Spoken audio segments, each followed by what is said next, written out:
people suspected of domestic violence could be banned from their own homes for up to a month, even if there's not enough evidence to charge them. The government is planning to give police power to stop them having any contact with their alleged victim for 48 hours. Courts would then be able to extend the order for up to 28 days. A pilot scheme will start next summer. The police and other agencies will be in touch with that victim daily if necessary, making sure she's safe and well. So this legislation has teeth. It will enable the police to make arrests for people who act in breach of these orders and go back to the address, possibly causing more risk and more abuse. We need to look at a therapeutic approach to domestic violence, because it's not what we generally think, which is patriarchy, what all men do to all women. The majority of men do not lift a finger to women.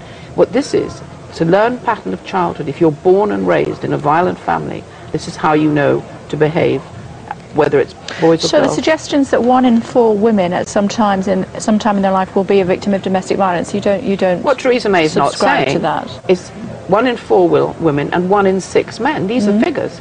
2 women die every week. So they need to be separated for but 1 woman, parties. 1 man dies. Well, what we need to do is to come into the home where there is domestic violence with a therapeutic approach to both sides, because you know you all weep over baby P, but when he grows up to be a monster, you're going to hate him. But in the first instance, both sides need to be separated. But throwing him out of the house for 48 hours doesn't help anything, because half the time he's going to be innocent, and it just makes the condition worse. So what should happen? Where there's suspected domestic violence, the police should be involved, and the next day the matter should be taken up with the refugees and with the social services and other people involved. So if there has been domestic violence, you think that the police shouldn't act until the next day? I think if they can see evidence of domestic violence, they act immediately. But under this new rule, there's no need for evidence. It's not a matter of not having any evidence, it's a matter of not having any evidence that could be taken to court.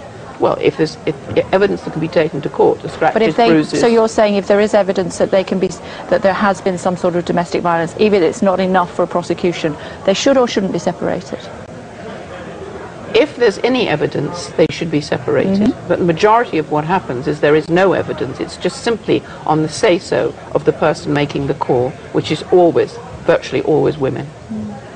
Thank you very much indeed for joining us. Thank you for your input and expertise. So, as we were saying, 40 years since you opened that first refuge. Yes.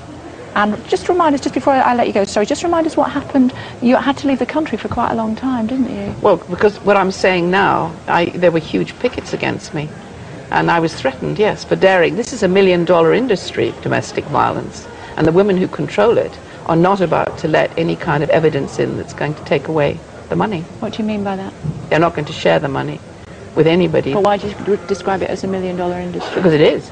It's, you know, in what way? The National Federation of Women's Aid gets something like 12 million from the government, let alone all the rest of it. So you're saying they're manipulating the government in order to and what they always have. This was hijacked in 1974.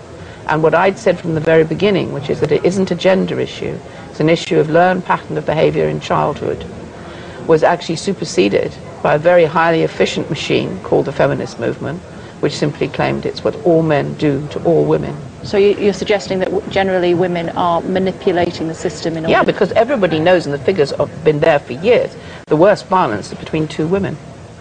Okay. Thank you very much indeed, Erin Pizzey. Thank you.